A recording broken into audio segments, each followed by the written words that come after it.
So we've taken a trip down memory lane back to the 70s and 80s. Guy, what do you think people will be drinking at Christmas this year? Wow, I mean, it's funny because it's only when you do an exercise like this, and we've been looking right back 170 years, it's astonishing to think of the progress that's been made just in the last, I would say, 3 decades. I mean, you're right, we talked about the 70s and 80s and how people were starting to get used to perhaps a Chianti or a Rioja, which was quite exotic then. Even a Chateau Moussard was like, wow, from Lebanon. Now you look at the wealth of choice, and it is worth just stopping to think for a moment, wow, the amount of progress that's been made in the last 30 years in both quality and diversity of wine. I mean, gosh, even 10 years ago, I don't think people would have been serving an English sparkling wine on Christmas Day. And what a great choice. Well, I'm certainly going to be this year, and I have done the last few years. Normally, when we open our first presents at probably far too early in the morning than we should be, but yeah, and that just encapsulates it for me, the variety and quality that we're seeing from all parts of the world. Yeah, and I think with English sparkling, it feels like a very celebratory bottle, doesn't it, when you crack one open?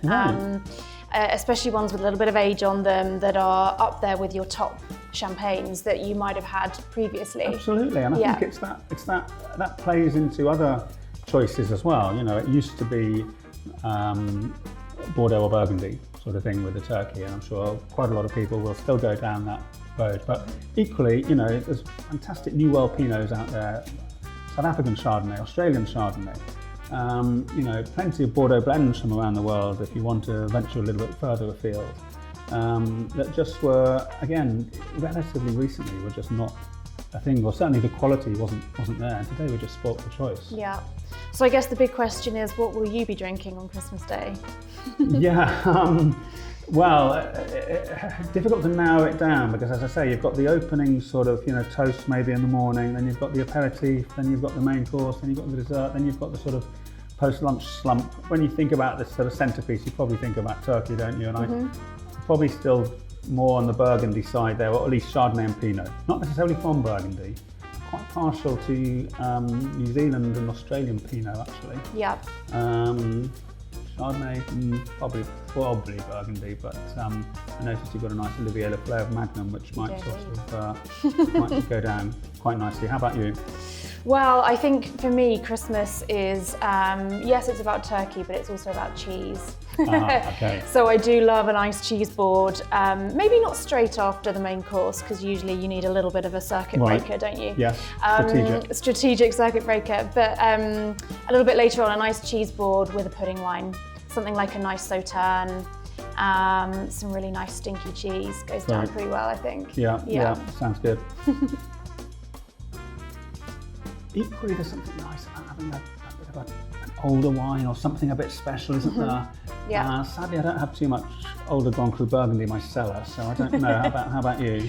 I don't have a huge amount of Grand Cru Burgundy lurking around either, unfortunately. And when I mention my cellar, I'm talking about my wine fridge, basically. Yes, exactly. No, I think you're right. I think bringing out something special with a bit of age on it at Christmas is a really nice idea, especially if you're sharing it with your nearest and dearest. So often a good way is to look at ex-chateau releases. Of which there are more and more. Yeah, and I think, if the chateau's aged it for you in their cellars and it's perfectly in its drinking window now, they're a really good choice for Christmas Day. And it's funny how, maybe it's just me, I don't know, but somehow with that on the grand stage, we still hark back a little bit to those traditional core regions, Bordeaux, Burgundy, Rhone, Tuscany, whatever it might be. As I say, maybe with the Pinots, I'm looking a bit further afield.